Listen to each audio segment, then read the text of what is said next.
Hi friends, in this video we discuss about correlative conjunction with example.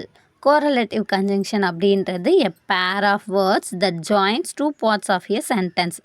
Two parts ஒரு சென்டென்ஸ்லேயே வந்து ரெண்டு conjunction use பண்ணுற மாதிரி இருக்கும். ஃபார் எக்ஸாம்பிள் பாருங்கள், both and, not only but also, either or, neither or, whether or. See the example. Both the office and the library are open. ஆஃபீஸும் ஓப்பனில் இருக்கும், லைப்ரரியும் ஓப்பனில் இருக்கும் அப்படின்னு ரெண்டு கன்ஜங்ஷன் யூஸ் பண்ணி இந்த சென்டென்ஸ் வருது. Mani is not only kind but he is also smart. Mani அப்படின்றவன் வந்து அன்பானவன் மட்டும் இல்லை, தென் ஆல்சோ ஸ்மார்ட் பாய் அப்படின்றதையும் கொடுத்துருக்காங்க. ஸோ இந்த இடத்துல ஆல்சோ நாட் ஒன்லின்ற கன்ஜங்ஷன் வந்திருக்கு.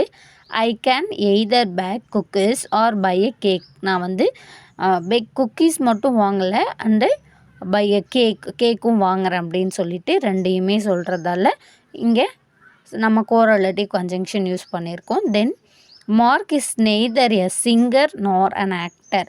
மார்க் அப்படின்ற வந்து ஒரு சிங்கரும் இல்லை அண்ட் ஆக்டரும் இல்லைன்றதை மென்ஷன் பண்ணியிருக்காங்க. இந்த இடத்துல நெய்தர் நார்ன்ற கோரலேட்டிவ் கன்ஜங்ஷன் யூஸ் பண்ணியிருக்கோம். Mail is delivered whether it rains or snows. Mail வந்து டெலிவர் ஆயிடுச்சு எப்படின்னு பார்த்தீங்கன்னா, whether it rains or snow. Whether வந்து ரெயினாக இருந்தாலும் ஸ்னோவாக இருந்தாலும் மெயில் சென்ட் ஆகிடுச்சு அப்படின்ட்டு. இது போல் சென்டென்ஸில் ரெண்டு கன்ஜங்ஷன் யூஸ் பண்ணுறது தான் கோரலேட்டிவ் கன்ஜங்ஷன் அப்படின்னு சொல்கிறோம். அதாவது தொடர் இணைப்பு. தேங்க்யூ ஃபார் வாட்சிங்.